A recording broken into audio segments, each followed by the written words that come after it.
नमस्कार। बीकॉम पाठ द्वितीय के विद्यार्थियों का एक बार पुनः स्वागत है। पिछले वीडियो में हमने जैसा कि एक प्रॉब्लम सॉल्व की थी हमने, इससे आगे बढ़ते हुए आज हम बकाया मांगे कॉल्स इन एरियर्स के बारे में अध्ययन करेंगे। प्रिय विद्यार्थियों, जैसा आप जानते हैं, कभी कभी अंशों पर विभिन्न मांगों की संपूर्ण राशि देय तिथियों तक प्राप्त नहीं हो पाती है। यानी कभी कभी कुछ अंशधारी अपनी जो अंशों पर देय राशि है वो नहीं चुकाते हैं, यानी कुछ अंशधारी इनमें से एक अथवा कुछ मांगों की राशि नहीं दे पाते हैं।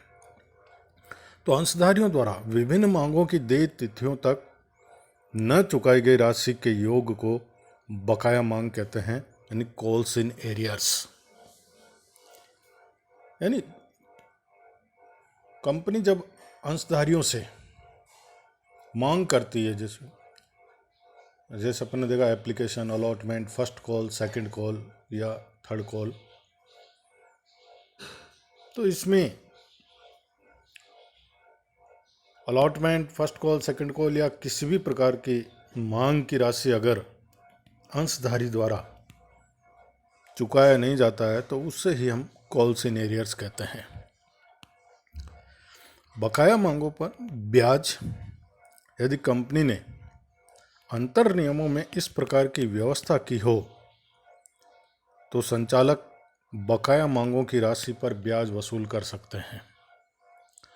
यदि कंपनी अनुसूची फर्स्ट की सारणी एफ, टेबल एफ को अपनाती है तो बकाया मांगों पर 10% वार्षिक की दर से ब्याज वसूल कर सकती है।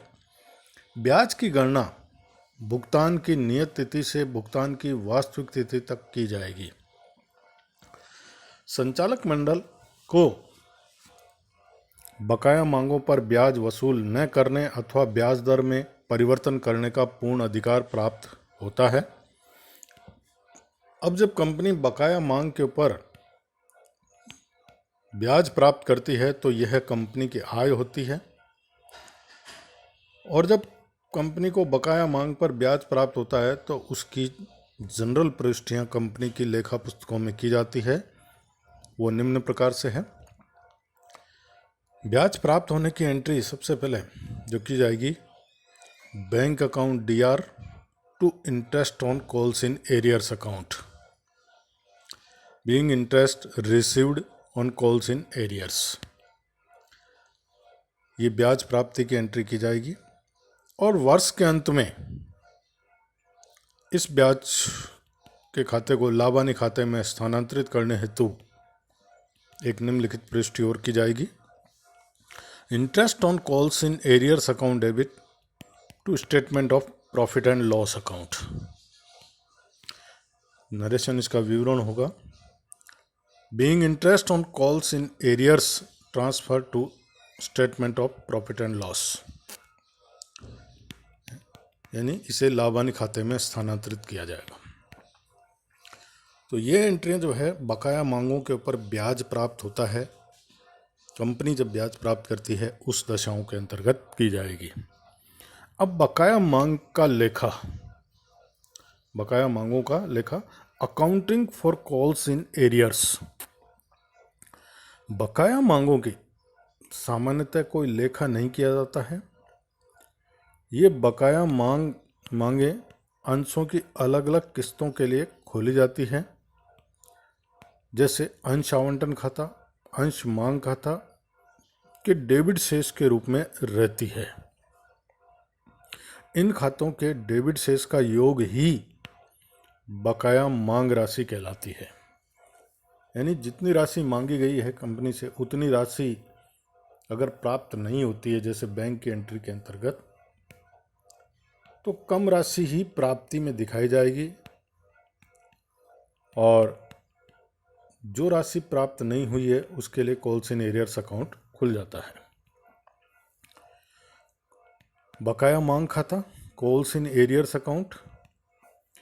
कुछ लेखक बकाया मांगों के लिए अलग से प्रविष्टि करते हैं। ऐसी परिस्थिति में जो है निम्नलिखित जनरल प्रविष्टि की जाएगी। यानी कई जगह जो है कई लेखक जो है अलग अलग तरीका भी अपनाते हैं कि बकाया मांग के लिए वो अलग से प्रविष्टि करते हैं। तो उसके लिए जनरल प्रविष्टि होगी calls in arrears account DR to share allotment account, to share first call account, या to share second call account, या to share final call account. तो जिसमें भी राशि प्राप्त नहीं हुई है, जैसे अलॉटमेंट में कुछ अंशधारी अगर राशि नहीं चुकाते हैं तो उनका कॉल्स इन एरियर्स यानी बकाया रह जाएगा।